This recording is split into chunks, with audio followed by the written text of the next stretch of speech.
Assalamualaikum warahmatullahi wabarakatuh. Perkenalkan, nama saya Muhammad Nuryadi. Saya dari kelas 64 1B07. Di sini saya akan menjelaskan tentang bank perkreditan rakyat, pasar modal, dan pasar uang. Yang pertama ada bank perkreditan rakyat atau bisa disebut BPR, yaitu adalah tentang perbankan. Bank perkreditan rakyat adalah bank yang menerima simpanan hanya dalam bentuk deposito berjangka. Jadi di sini ada untuk menyimpan deposito berjangka, tabungan, atau bentuk lainnya yang dipersamakan dengan itu. Adapun kegiatan usaha BPR, yang pertama menghimpun dana dari masyarakat dalam bentuk simpanan berupa deposito berjangka atau bentuk lainnya yang dipersamakan dengan itu. Yang kedua memberikan kredit. Terus yang ketiga menyediakan pembiayaan bagi nasabah berdasarkan prinsip bagi hasil sesuai dengan ketentuan ditetapkan dalam peraturan pemerintah. Yang keempat mendapatkan dananya dalam bentuk sertifikat Bank Indonesia, deposito berjangka, sertifikat deposito, dan atau tabungan pada bank lain. Adapun kegiatan yang dilarang, yang pertama menerima simpanan berupa giro dan ikut serta dalam lalu lintas pembayaran. Yang kedua melakukan kegiatan usaha dan valuta asing. Yang ketiga melakukan penyertaan modal. Yang keempat melakukan usaha perasuransian. Lokasi BPR. Tempat kedudukan kantor pusat BPR adalah kecamatan, namun BPR dapat didirikan di ibu kota kabupaten atau kota madya sepanjang di wilayah itu belum terdapat BPR dengan persyaratan yang diatur lebih lanjut dalam peraturan pemerintah. Perizinan dan bentuk hukum BPR. Di sini izin usaha BPR diberikan oleh Menteri Keuangan setelah mendengar pertimbangan Bank Indonesia.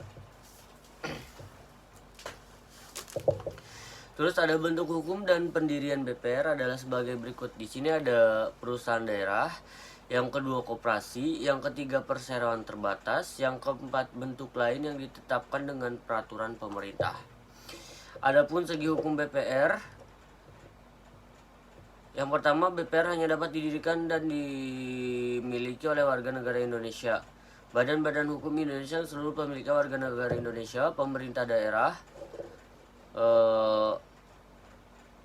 atau dapat dimiliki ketiganya.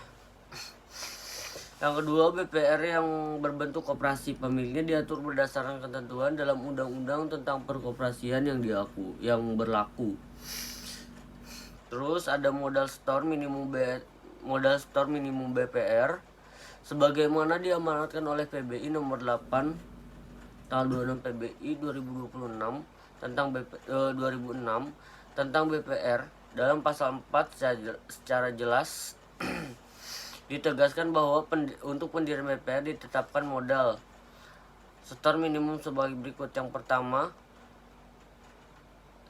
5 miliar untuk BPR di wilayah khusus ibu kota Jakarta, 2 juta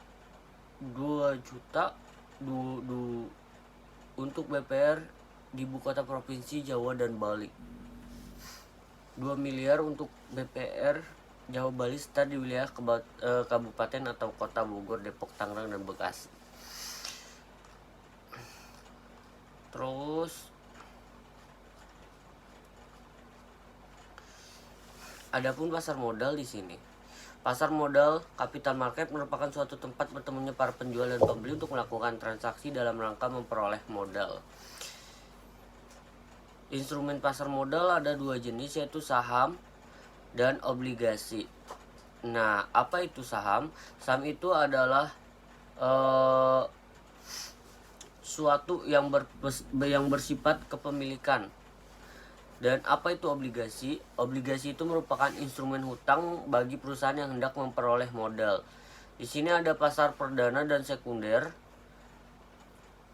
Pasar perdana di sini adalah pasar abstrak di mana terjadi penawaran dan penjual efek untuk pertama kalinya pada saat penerbitan efek oleh suatu perusahaan yang go publik. Yang kedua ada pasar sekunder. Di sini merupakan tempat bagi investor untuk membeli ataupun menjual kembali efek yang dimilikinya.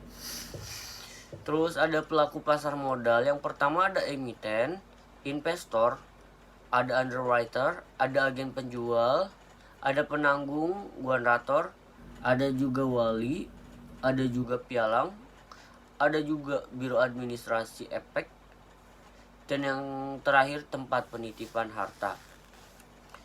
Terus di sini yang ketiga kita akan membahas tentang pasar uang. Apa itu pasar uang? Pasar uang merupakan pasar yang menjual belikan instrumen kredit berjangka waktu pendek, biasanya kurang dari 1 tahun, yang menjadi sarana investasi dan menghimpun dana masyarakat. Nah, di sini ada pelaku dalam perdagangan pasar uang, yaitu perusahaan-perusahaan menengah, lembaga-lembaga keuangan, instansi pemerintah, dan individu-individu lainnya. Terus di sini ada Branch Watch System, yang dikenal 3 macam sistem penetapan kurs falas atau forex rate. Yang pertama ada sistem kurs tetap atau stabil, yang kedua sistem kurs mengambang, yang ketiga ada sistem kurs terkait. Nah, di sini ada fungsi bursa falas.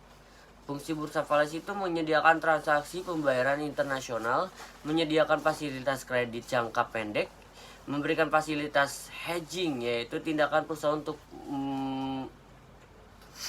menghindari risiko kerugian atau instruksi falas. Di sini ada jenis-jenis transaksi. Jenis-jenis transaksinya ada transaksi spot, transaksi forward, dan transaksi swap. Mungkin itu saja yang bisa saya sampaikan. Kurang lebihnya mohon maaf. Terima kasih. Wassalamualaikum warahmatullahi wabarakatuh.